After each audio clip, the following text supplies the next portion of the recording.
yaitu digunakan golongan benzodiazepin, contohnya yaitu diazepam ya. Ingat-ingat golongan diazepin ini benzodiazepin diingat ya, itu pada akhiran obatnya ada pam ya, diazepam, lorazepam ya, lorazepam ya, intinya diingat-ingat ada pamnya di belakang ya. Contohnya yang digunakan yaitu diazepam 2 mg secara intramuskular atau disuntikkan ya setiap 30 menit, terbukti efektif mengurangi agitasi atau mengurangi memberontak ya, sehingga mengurangi dosis antipsikotik yang dibutuhkan mengurangi efek samping ya. Jadi diazepam hanya digunakan untuk mengurangi psikotik akutnya saja ya, tapi bukan menjadi first line-nya.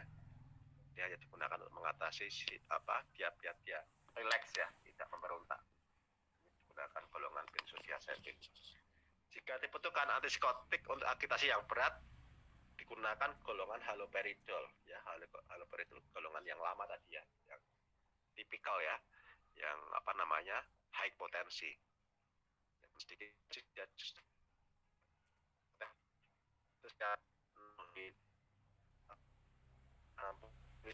1 jam sekali. Jika terjadi serangan psikotik akut, gunakan golongan benzodiazepin atau berlanjut dengan golongan MDA tadi, first generation ya. Kemudian sudah ada agitasi dan lain-lain tadi nanti dilanjutkan dengan algoritma tapi skizofrenia ya.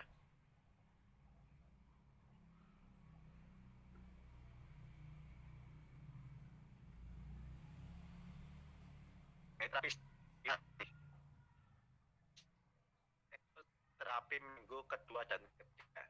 Kalau tadi yang terapi fase akut gunakan tujuan pertama, ada terapi stabilitas yaitu minggu kedua sampai itu untuk meningkatkan sosial dan kebiasaan atau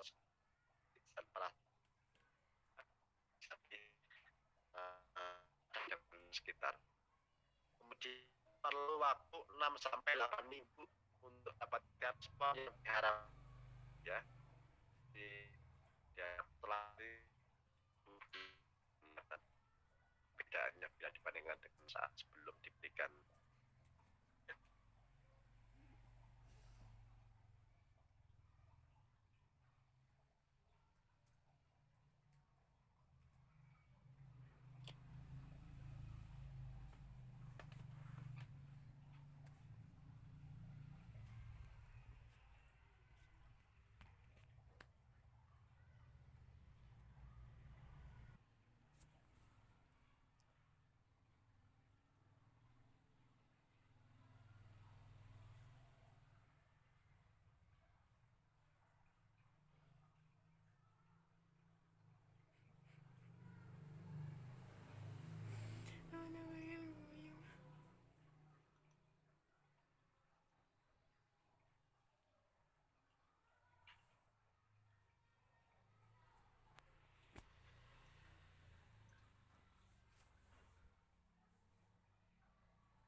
Ya. Kemudian terapi tadi selama 6-8 minggu untuk mendapatkan respon ya, respon terapi stabilisasi. Kemudian digunakan terapi antipsikotik atipikal ya, atipikal atau golongan yang kedua yaitu second generation tadi. Jika menggunakan obat tipikal yang golongan pertama, dosis yang ekivalen dengan klorpromazin 300 atau 1000 ml dapat digunakan ya. Tapi kita tidak rekomendasi, biasanya tidak direkomendasikan untuk golongan yang lama, tapi golongan yang baru yang atipikal. Terapi tidak bisa menyembuhkan, hanya mengurangi gejala ya. Ingat-ingat bahwasanya ini hanya mengurangi simptom dan gangguan kognitifnya saja, tidak bisa menyembuhkan secara sempurna hingga 100% tidak bisa ya. Kemudian terapi pemeliharaan, yaitu untuk mencegah kekambuhan, diberikan sedikitnya sampai setahun sejak sembuh dari episode akut, ya. Jadi cukup lama ya terapinya, selama 1 tahun setelah dia tidak lagi mengalami gejala yang episode akut. Kemudian untuk bisa berhasil perlu terapi selama sedikitnya 5 tahun. Kemudian dosis diturunkan perlahan-lahan, ya. Jadi terapinya sangat lama untuk mendapatkan hasil yang maksimal selama 5 tahun. Terapi pemeliharaan dapat diberikan dalam dosis dari setengah dosis akut, ya. Jadi separuh dari dosis akut bisa digunakan. Kemudian bagi pasien yang kepatuhannya rendah, ada obat yang dibuat dalam formulasi depot atau formulasi yang sudah sudah diformulasikan dengan agar kepatuhannya rendah, jadi diberikan hanya sekali biasanya, ya. Yaitu contohnya obat flufenazin dekanoat, ya, atau haloperidol dekanoat dapat diberikan 2-4 minggu sekali secara intramuskural, ya, karena dia memiliki formulasi khusus. Kemudian risperidone long acting dengan dosis 25-50 mg setiap 2 minggu sekali, ya. Jadi ini merupakan terapi untuk pemeliharaan secara jangka panjang, ya, nanti untuk pemeliharaan. Kemudian ada penata laksanaan pasien yang resisten terhadap pengobatan, juga bisa digunakan golongan clozapine. Ini bisa dipertimbangkan, clozapine yaitu tergolong golongan yang atypical atau golongan yang second generation, ya, tadi, ya. Ini bisa dipertimbangkan. Kemudian algoritma, ya, kita sekarang menginjak algoritma terapi skizofrenia. Yang pertama yaitu tahap pertama, yaitu dicoba golongan yang second generation atau golongan yang kedua atau golongan yang atypical, ya. Contohnya aripiprazol, olanzapine, quetiapine, dan lain-lain, ya. Itu selama maksimal 12 minggu pertama. Kemudian jika responnya parsial atau separuh atau tidak ada sama sekali, baru dilanjutkan ke algoritma kedua, yaitu menggunakan second generation tunggal yang lain selain yang dipakai pada tahap 1, ya. Misal tadi tahap pertama diberikan aripiprazol, misal. Kemudian jika tidak ada memiliki respon yang memadai, baru nanti dilanjutkan pada golongan SGE yang lainnya. Contohnya misal olanzapine, ya, pada tahap kedua misal. Kemudian dilanjutkan lagi selama maksimal 12 minggu atau 3 bulan. Kemudian jika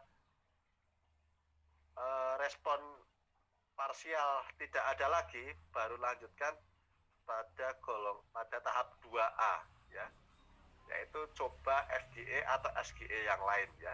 Bisa gunakan golongan tipikal, golongan yang first generation atau golongan SGE yang lain, ya. Intinya kalau tahap 1 digunakan tidak sesuai, berarti digunakan tahap kedua yang di switch yang golongan sama, ya, pada golongan SGE. Kemudian tahap kedua A, jika tahap kedua tidak berhasil juga, digunakan lagi golongan SGE yang lain lagi, di switch lagi obat yang lain lagi, atau dipertimbangkan golongan yang first generation, ya, mungkin haloperidol atau yang lain, ya. Kemudian tahap ketiga yaitu coba FGE atau SGE yang lain, ya, yaitu sama tadi. Jadi intinya di switch, ya, diganti sampai kita mendapatkan obat yang sesuai atau yang memiliki respon yang memadai. Kemudian tahap keempat yaitu jika misal tidak menunjukkan efek yang baik pula, maka dilanjutkan dengan tahap 4 yaitu menggunakan obat SGE yaitu golongan clozapine, ya, yang mungkin lebih stage-nya lebih parah, ya. Jadi diberikan SGE 1 nggak bisa, SGE 2 nggak bisa, SGE 3 atau FGE tadi nggak bisa, baru nanti dilanjutkan ke tahap 4 yaitu golongan clozapine, ya, golongan clozapine. Kemudian jika clozapine masih belum memadai juga atau tidak menghasilkan respon yang memadai, kemudian coba satu obat FGE atau SE yang dicoba. Jadi kita ambil lagi obat FGE yang ya. Jika belum memadai tahap ke-6 yang terakhir akan terapi kombinasi ya. Jadi kita gunakan yang atau tipikal tambahkan bahan yang yang ditambahkan dengan kombinasi FGE ya, atau kombinasi dari keduanya ditambahkan dengan ECT. ECT itu singkatan elektrokonvulsi terapi ya. Jadi kalau di RSJ itu ada semacam alat seperti nanti kita ditempel kabel gitu ya, berbeda nanti kita di stroke, diberikan efek kejut gitu. Nah itu akan digunakan untuk terapi tambahan selain terapi obat, digunakan terapi ECT tadi, diberikan seperti listrik ya, untuk memberikan respon terhadap sarafnya ya. Ditambah lagi agent lain, ini jika sudah tahap yang paling parah ya, atau terapi kombinasi sudah digunakan. Kemudian juga bisa digunakan algoritma terapi yang lain selain yang pertama tadi ya. Ini juga bisa digunakan, intinya merupakan terapi yang digunakan untuk dilihat dulu apakah ada riwayat kegagalan terapi atau tidak ya. Jadi kuncinya harus tahu dulu apakah ada riwayat kegagalan terapi atau tidak. Saat tidak ada kegagalan terapi sebelumnya, nanti digunakan terapi yang stage yang ini ya. Kemudian kalau ada kegagalan terapi sebelumnya, digunakan jalur yang ini ya. Jadi nanti kuncinya pada algoritma ini kita harus tahu terlebih dahulu apakah ada riwayat kegagalan terapi sebelumnya atau tidak ya. Jika tidak ada jalur ini, tapi jika ada riwayat yang golongannya seperti ini ya.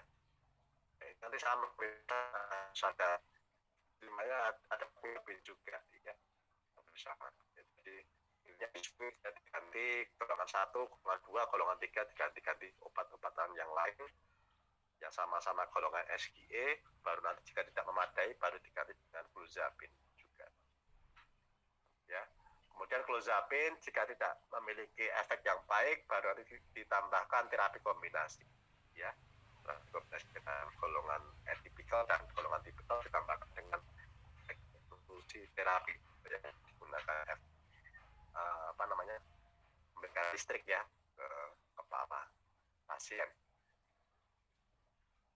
Ini yang sudah tahap stage 5A dan 5B ini sudah sangat parah ya, mungkin sudah hampir gila ya orangnya ya. Jadi sudah tidak bisa lagi merespon obat-obatan yang awal stage 1 sampai stage 4 tidak bisa menerima, harus dilakukan dengan 5A 5B yang mungkin sudah hampir mendekati tidak waras atau gila. Kemudian efek samping yang sekali dikeluhkan oleh yang pertama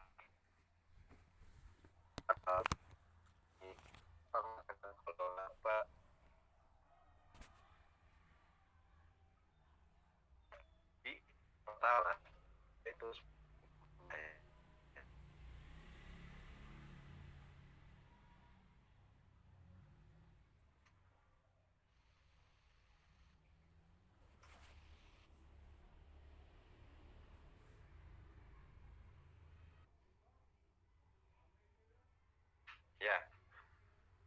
Jadi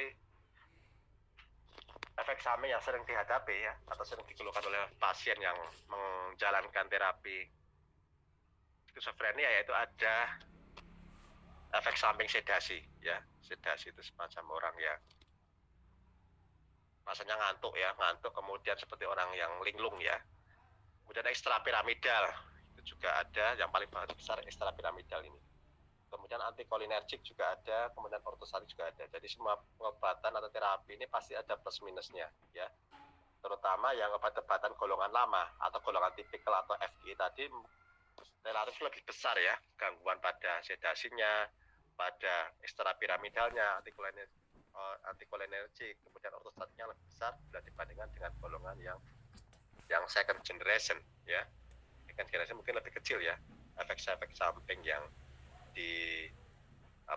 dialami ya. Contohnya ini olanzapine memang lebih kecil, kemudian golongan lain lebih kecil dibandingkan dengan golongan yang lama, yang tipikal. Kemudian ini juga hampir sama, yaitu ada side effect yang dialami ya, jadi besar pula side effect yang dialami ya. Jadi golongan yang ethical pastinya dia akan memberikan side effect lebih minimalis bila dibandingkan dengan golongan yang tipikal, yang golongan yang lama ya.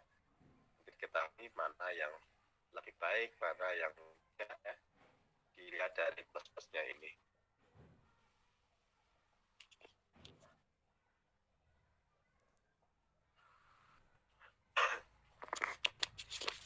Kemudian ini ada juga mengenai dosis dari antipsikotik yang digunakan untuk mengatasi dosis akut ya, dosis akut dengan dosis pemeliharaan, perbedaan dari tiap terapi dan perbedaan dari dosis akut dan dosis pemeliharaan berikut dengan potensinya ya. Potensi itu ya tadi semakin besar dosis yang diberikan maka akan menghasilkan low potensi, begitu pula sebenarnya semakin sedikit dosis untuk menghasilkan suatu potensi dia akan semakin high potensi ya. Jadi tadi ini bisa dilihat nanti dosis akut untuk golongan contohnya ini ya, golongan yang tipikal yang first generation yang warna kuning ini ya, dia akan memberikan potensi. Jadi klorpromazin itu dosisnya sampai 750 sampai 1000 ya. Jadi untuk mendapatkan efeknya dia harus memberikan potensi yang tinggi ya, dosis yang tinggi. Kemudian ini yang golongan atypical ya, atau golongan second generation, dia nanti tidak akan memberikan potensi ya, jadi lebih aman sebenarnya golongan yang SGE ini. Ini juga sudah ada dosis akutnya berapa, dosis pemeliharaannya berapa ya, tidak akan memberikan satu persatu, tidak akan cukup waktunya ini. Kemudian antipsikotik yang sering atau paling banyak beredar di pasaran di Indonesia yaitu contohnya klorpromazin, haloperidol, ini yang golongan lama ya, yang first generation ya. Kemudian ini ada nama patennya masing-masing ya, ya karena sudah lama sekali dipasarkan ya, jadi sudah lebih familiar bila dibandingkan dengan golongan yang second generation. Jadi nama patennya sudah ada, berikut nama generiknya ya, nanti bisa dilihat. Kemudian ada yang ini clozapin, ini termasuk golongan second ya, second generation atau golongan yang terbaru. Ini juga ada yang ada di pasaran ya. Kalau golongan haloperidol, klorpromazin ini golongan yang lama. Kemudian masalah dalam penggunaan obat antipsikotik yaitu paling besar ketidakpatuhan akibat efek samping obat. Jadi pasien setelah mengalami efek samping yang tidak menyenangkan, tidak nyaman, dia akan cenderung memutus terapinya di perjalanan waktu ya. Jadi karena sering mengalami efek sedasi, efek ekstrapiramidal, sehingga pasien tersebut tidak akan menyelesaikan terapi biasanya, sehingga menyebabkan ketidakpatuhan dalam menjalankan terapi. Yaitu karena efek samping ekstrapiramidal yang pertama dijumpai pada obat antipsikotik tipikal ya, pada golongan yang lama. Ini ada efek samping ekstrapiramidal. Kemudian efek antikolinergik ya, antikolinergik contohnya mulut kering ya, mulut kering atau palpitasi, pandangan kabur ya, atau susah fokus matanya, konstipasi atau bebelen atau susah BAB ya. Kemudian retensi urin ya, urinnya menjadi sedikit, penurunan memori atau retardasi memori tadi. Ini merupakan gejala dari efek antikolinergik. Kemudian tardive dyskinesia, yaitu gerakan yang tidak terkontrol, terutama pada mulut dan lidah. Ya, dia akan mengalami gejala komat kamit ya, mulutnya tidak bisa dikontrol dengan baik ya. Ini pada gangguan karena seringnya meminum obat-obatan tadi ya. Jadi ya semua ada plus minus ya. Jadi obat ini digunakan untuk mengatasi skizofrenia, namun pada perjalanan waktu karena terlalu sering kemudian terlalu menggunakan golongan obat yang lama ya, biasanya pada yang first generation itu akan menghasilkan efek-efek samping berikut ini tadi ya. Kemudian gerakan tidak terkontrol, bukan karena sakit skizofrenianya ya, tapi karena menggunakan obatnya secara jangka panjang ya, secara apa namanya, secara maintenance-nya tadi. Kemudian efek pada kardiovaskuler, dia akan mengalami hipotensi atau gangguan apa namanya, tekanan darah rendah ya. Itu akan menghasilkan efek samping hipotensi ortostatik. Kemudian efek pada fungsi seksual dan endokrin ya, dia akan mengalami disfungsi ereksi ya mungkin ya, tidak bisa normal lagi. Kemudian kejang potensi tertinggi pada pemakaian klorpromasin atau clozapine ya.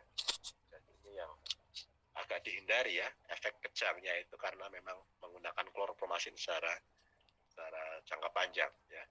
Saya dulu pernah ini kan, contohnya pernah tahu cekuan enggak ya, apa namanya, tersedak itu kan kalau kita tersedak itu kan enggak sembuh-sembuh kan sakit ya. Kemudian saya dulu kan pengobatan, biasanya dokter itu memberikan klorpromasin ini CBZ ya. Saya hanya meminum separuh padahal ya. Separuh itu saya rasanya itu seperti lemah lunglai ya. Jadi tidak ada kekuatan sama sekali hingga 3 hari saya. Jadi segitu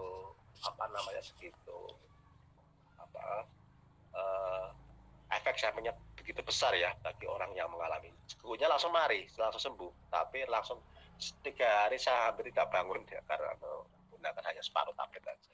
Ya, jadi memang sangat efek sampingnya sangat besar ya bagi orang yang mengkonsumsi ya. Kemudian efek samping yang paling sering dihadapi yaitu gejala ekstrapiramidal (APS) ya, yaitu gejala dystonic reaction ya, yaitu kekejangan otot yang nyeri ya, dystonic reaction. Banyak dijumpai pada antipsikotik potensi tinggi ya tadi ya, seperti risperidon ya atau haloperidol, itu potensi tinggi. Diatasi dengan obat antikolinergik itu yang untuk kekejangan otot ya. Kemudian pseudo Parkinsonism ya, atau gejala seperti orang Parkinson ya, jadi tangannya agak ngewel gitu ya, yaitu adanya blokade dopaminergic di striatum, maksudnya gejala Parkinson ya, hampir sama dengan orang Parkinson, itu yang merupakan gejala ekstrapiramidal ya, yang agak ekstrim ya, diatasi dengan obat antikolinergik pula. Kemudian yang ketiga yaitu gejala akatisia, yaitu tidak bisa duduk dengan tenang, gerakan-gerakan yang tidak bisa berhenti ya. Jadi dia akan gelisah, kemudian gerakan dari tubuhnya tidak bisa berhenti dan tidak bisa dikontrol dengan baik ya. Otomatis juga kalau sudah mengalami gejala ekstrapiramidal ini harus pula diatasi dengan obat-obatan yang lain, yaitu obat-obatan antikolinergik biasanya ya. Jadi gejala dari ekstrapiramidal diingatkan yaitu ada dystonic reaction atau kekejangan otot yang nyeri, pseudo Parkinsonism ya, atau gejala seperti orang menyerupai sakit Parkinson, dan akatisia, yaitu tidak bisa duduk dengan tenang dan gerakan yang tidak bisa berhenti. Ini yang gejala ekstrapiramidal yang sering dikeluhkan oleh orang yang menjalani terapi skizofrenia. Kemudian prevention atau pencegahan tadi dari dari penyakit skizofrenia, dari literatur studi yang pernah diteliti, yaitu skizofrenia yaitu merupakan gangguan genetik ya, atau genetik predisposisi dan lingkungan stres yang memang mencetus ya, atau membuat kita menjadi skizofrenia. Itu pada saat kita masih kecil ya, masih anak-anak, atau pada saat kita mengalami child development ya. Biasanya pada saat kehamilan, saat kelahiran, dan saat pada masih balita ya. Jadi proses terjadinya skizofrenia ini pada saat kita kecil ya, bukan kita saat dewasa sekarang lalu kita terjadi, bukan. Jadi reaksi sekarang ini merupakan reaksi pada saat kita dulu pada proses kehamilan, pada proses kelahiran dulu ya. Itu tercetusnya saat dulu, tapi kumatnya atau gejalanya baru ditimbulkan sekarang. Nah, itu kejadiannya seperti itu, bukan karena hari ini ya kita terpaparnya, tapi karena saat dulu kita masih kecil. Kemudian alteration in the brain that make a person susceptibility to developing schizophrenia ya. Jadi ini merupakan menyumbang andil yang besar ya. Jadi genetik dan gangguan stressor tadi pada saat kita masih di kandungan, kelahiran dan cukup memegang peranan yang sangat besar pada terjadinya schizophrenia. Kemudian environmental factor in life ya. Jadi ada stressor pada saat kita tidak anak-anak ya, aja dan dewa yang BG ya, yang vulnerable and less expression of defect and negative of jadi kerusakannya tidak terlalu besar ya.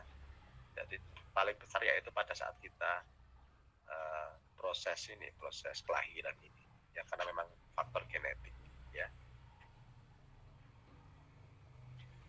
Kemudian evaluasi outcome terapi yaitu untuk melihat efektivitas apakah berhasil atau tidaknya suatu terapi skizofrenia, digunakan alat bantu yaitu bernama BPRS atau Brief Psychiatric Rating Scale ya. Jadi ada skala-skala yang digunakan untuk dokter kejiwaan.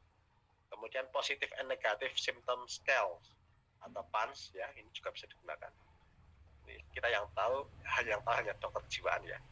Kemudian pemantauan terhadap terjadinya ESO atau efek samping obat, yaitu seperti gejala ekstrapiramidal, kemudian berat badan yang meningkat, kemudian adanya gejala antikolinergik dan hipotensi tadi. Ini evaluasi dari terapi yang digunakan ya. Jadi harus yang paling sering dihadapi yaitu ekstrapiramidal ini pada orang yang menjalankan terapi skizofrenia.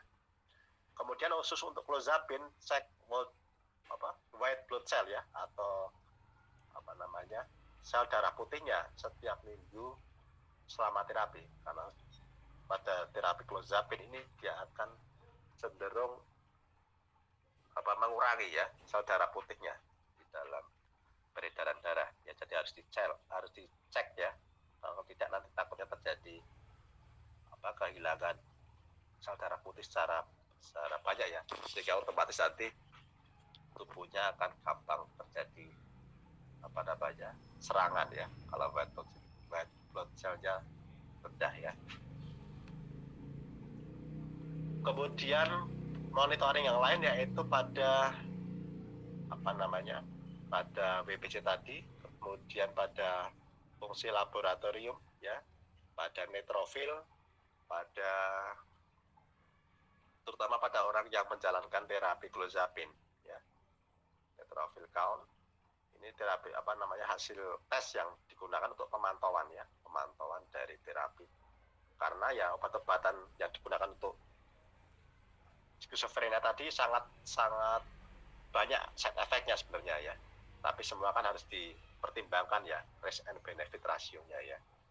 Tapi jika dia hingga menyebabkan gila tidak disembuhkan ya, lebih prioritas bila dibandingkan dengan side effect-nya seperti ini ya. Jadi harus dipertimbangkan risk and benefit ratio-nya ya. Ini hasil penelitian yang digunakan untuk melihat ya, apakah tetap dilanjut atau tidak ya clozapine-nya ya, menggunakan dari parameter neutrophil count atau ANC, kemudian ada BPC tadi dan lain-lain ya. Kemudian key point ya, atau yang terakhir ini, skizofrenia adalah penyakit kronis yang memerlukan terapi pemeliharaan untuk mencegah kekambuhan ya. Jadi setelah terjadi episode akut tadi ditandai dengan gejala psikotik, ada agitasi, hostility dan lain-lain, nanti setelah itu baru diberikan terapi pemeliharaan atau terapi maintenance ya, untuk mencegah kekambuhan agar tidak relapse, tidak kambuh kembali. Kemudian perbedaan antara gejala negatif dan positif mempengaruhi pemilihan obat selain pertimbangan profil efek samping dan sejarah respon terhadap obat ya. Jadi harus diketahui orang tersebut mengalami gejala yang mana, gejala yang cenderung ke negatif atau positif, karena nanti akan menentukan terapi yang digunakan. Jika gejala negatif pastinya akan berbeda dengan gejala positif nanti terapinya. Kemudian tadi dari efek samping obatnya, apakah akan terjadi ekstrapiramidal atau tidak, apakah terjadi efek sedasi atau tidak, apakah terjadi antikolinergik atau tidak, ya harus kita pantau juga, karena kan dipaksakan menggunakan obat tersebut juga akan berakibat tidak baik pula karena efek samping yang ditimbulkan. Kemudian sejarah respon terhadap obat, ya dulu ada, apakah tadi ada riwayat dia bisa merespon dengan baik atau tidak, ya harus diketahui, ya dia sudah pernah menggunakan obat-obatan ini atau belum, ya harus pula screening oleh dokter harusnya. Kemudian pada pengetahuan episode akut, penggunaan kombinasi benzodiazepin dengan suatu obat antipsikotik yang tepat lebih baik daripada menggunakan antipsikotik dosis tinggi, ya. Jadi pada episode awal, ya, atau episode akut pada orang yang mengalami tadi gangguan psikotik, ya lebih efektif menggunakan golongan benzodiazepin atau golongan diazepam tadi, ya, dengan obat antipsikotik, ya mungkin bisa dipertimbangkan obat yang SGA atau second generation mungkin lebih baik, ya dibandingkan dengan antipsikotik dosis tinggi. Dosis tinggi tadi seperti klorpromazin tadi itu lebih efek sampingnya lebih nggak baik, ya, makanya lebih dipertimbangkan golongan benzodiazepin dengan antipsikotik. Kemudian tanpa pemeliharaan dengan obat 70% pasien dapat kambuh dalam waktu 1 tahun, ya. Jadi memang harus dipaksakan meminum obat karena suatu saat dia akan berulang kembali atau relapse kembali setelah jangka waktu 1 tahun. Oleh karena itu ya memang fungsi dari keluarga di sekitar pasien tersebut sangat penting sekali, ya, untuk bisa mengingatkan, untuk bisa memperhatikan pasien tersebut untuk bisa berobat secara rutin, ya. Kemudian terapi pemeliharaan yang terus menggunakan antipsikotik dosis rendah diperlukan karena terapi yang terputus-putus tidak dapat mencegah kekambuhan, ya. Jadi memang pemeliharaannya memang harus continue secara berkesinambungan, ya, bila dibandingkan dengan terapi yang terputus-putus atau tidak dapat mencegah kekambuhan, ya memang harus continue, ya, karena namanya obat antipsikotik itu tidak bisa kalau kumat saja itu tidak bisa, ya. Jadi memang harus continue secara jangka panjang. Efek samping gejala IPS dan tardive dyskinesia merupakan efek samping tersering dan serius dari obat antipsikotik, ya. Jadi ini merupakan efek samping yang menyebabkan pasien menjadi tidak patuh, ya, karena memang side effect-nya sangat tidak nyaman bagi pasien, ya.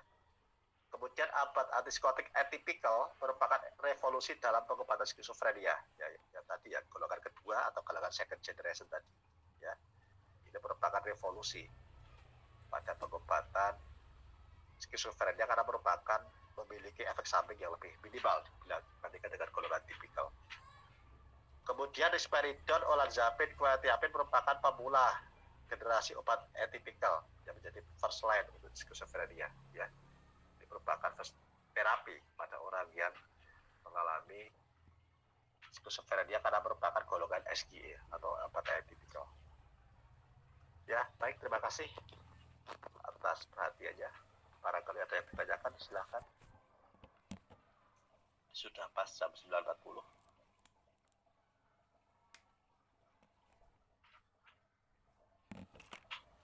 Ada yang ditanyakan, silakan, monggo.